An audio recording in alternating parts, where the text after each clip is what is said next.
My, 23 meters, dad, 55 meters, has disowned me 5 times in the past 3 months. Background, I am a FDM trans man. This will be relevant later. My father has disowned and re-owned me multiple times since I came out in 2018.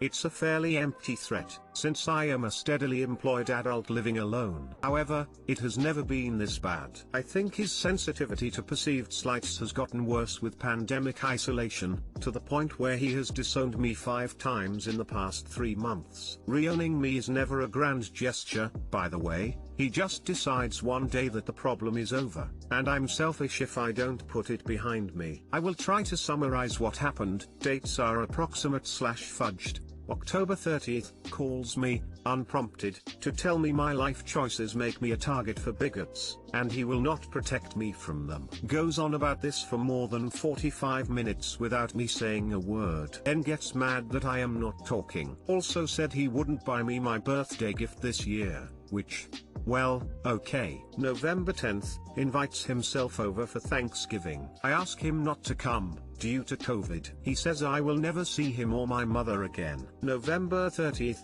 around my birthday, vented to me about the family's financial struggles. Immediately afterward, asked for my input on a new project he just came up with, which would cost him about $3,000 startup cost. I told him I didn't think it was a good idea. He harassed me over text for days, and told extended family and friends how I was ungrateful/crushing his dreams. December 20th, I called my mom to talk. He took the phone from her and talked at me for about 20 minutes with no input from me. I finally asked him to give the phone back to mom. He screams at me, making a point to dead name/misgender me, calls me a brat, an entitled little whore, etc. I hang up on him. Later that night, I text him in no uncertain terms that I am not interested in speaking with him until he apologizes for how he's been treating me. This morning, I woke up to 14 notifications sent to my long deactivated Facebook account, the one with my dead name. As I am reading them,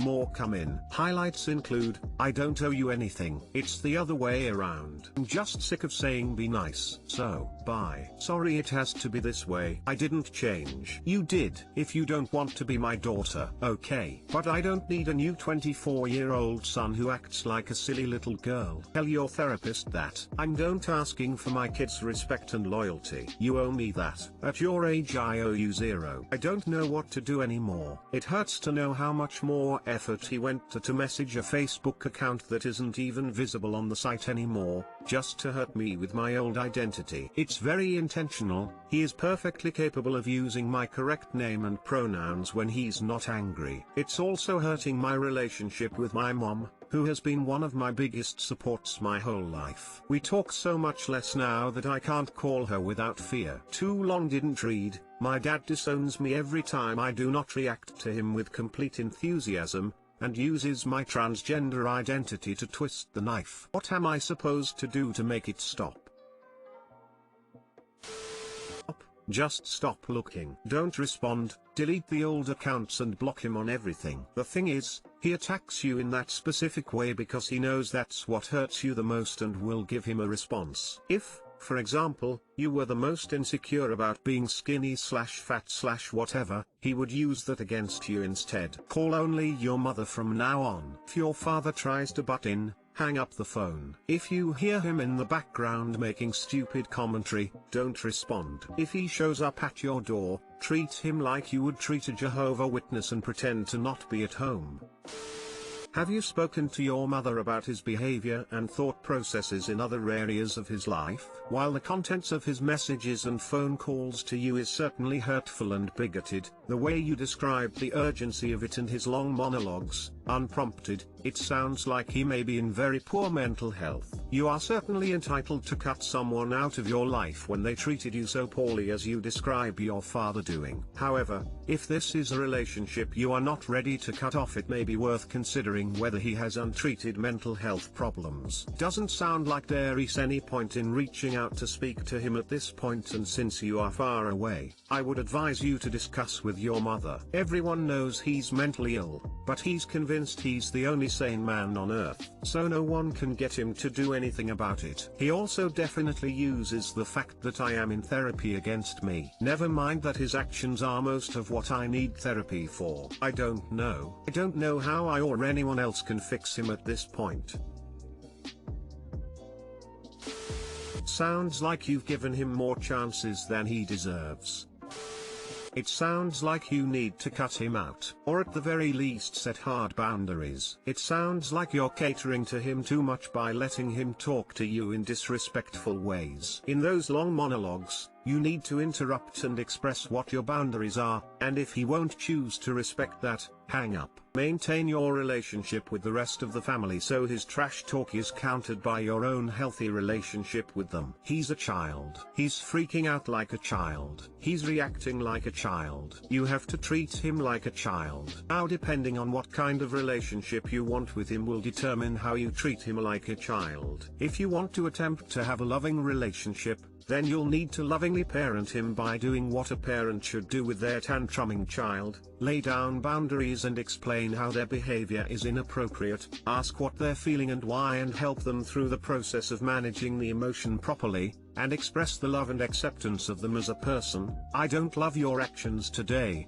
but I still love you. If you don't want the hassle of being your parent's parent, then be like a teacher, just lay down the law and follow your own boundaries exclusively. If anyone else treated you like that, no one would bat an eye if you stopped talking to that person. It's only because he's your dad that you or anyone might put pressure to keep the relationship alive. But our parents do not exclusively have the right to disrespect us well into adulthood. As for your mom, do your best to work with her to find times and ways to talk that are less likely to be interrupted by him. I hope this was helpful at all.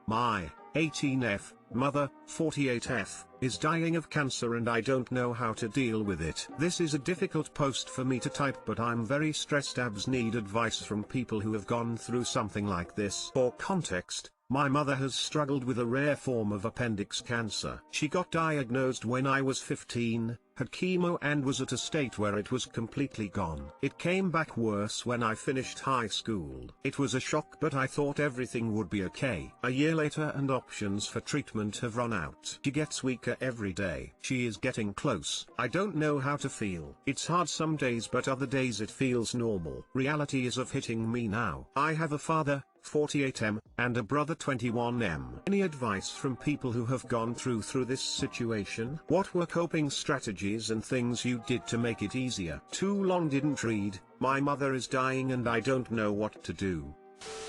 Make videos together. Messages to each other. Scrapbook photos. Ask your mom if she can write a series of letters for you to open at various dates in the future. Lots of hugs. Love and document as much as you can. Write her letters. Send her videos. If possible, ask her what she would like to do or see. Abs make it happen. Let it all out, hold back nothing. Most important, spend time together and try to laugh.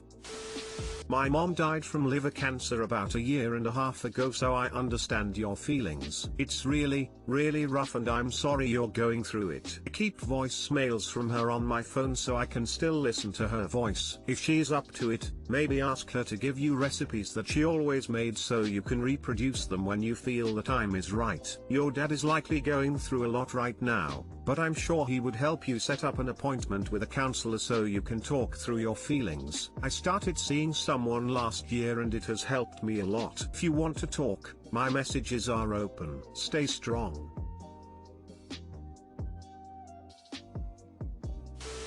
Show her every affection that's in your heart. Tell her about the depth of your love, but also laugh with her because you will remember the laughter for the rest of your life. She feels bad about leaving you, but remember, no matter what happens, you will have regrets and feel that you could have done more. I wish it wasn't so, but it is. This is just how we are built. Grief is not something we overcome, it's something we learn to live with. There are no magic words or techniques, just the slow and gradual processing of our feelings. I lost my dad 11 years ago and just reading your post made me cry, and that's okay because the love never goes away.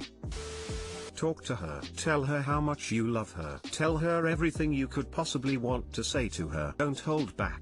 Tell her how much you will miss her. Tell her your favorite childhood memories about her. Tell her you will be there for your dad and your brother. My mom died from cancer a year and a half ago. We had 1 year after she was diagnosed, and I am so grateful every day that I got to say goodbye to her and say everything I could think of saying. My mom knew how much I love her. I don't think there is anything that can make it easier though, and I'm not sure I would recommend it if there was. I was there when she passed and I had to be treated for PTSD after. I had serious memory lapses for months afterwards, but that was worth it to me. I wouldn't trade that experience for the world. She passed away surrounded by family and loved ones. I hope I am that lucky. PM me if you want to talk further. Scratching buried memories is never easy, but all I can tell you is to accept the fact that someone dear to you is going to the other side first. Don't think of her as gone, think of her as always beside you, watching over you. But for now, ready yourself and give her all the love you can give. I had a hard time at first, but thinking of myself as the caretaker of the family and just distracting myself with chores made it more bearable at first. Don't worry, time buries all the wounds.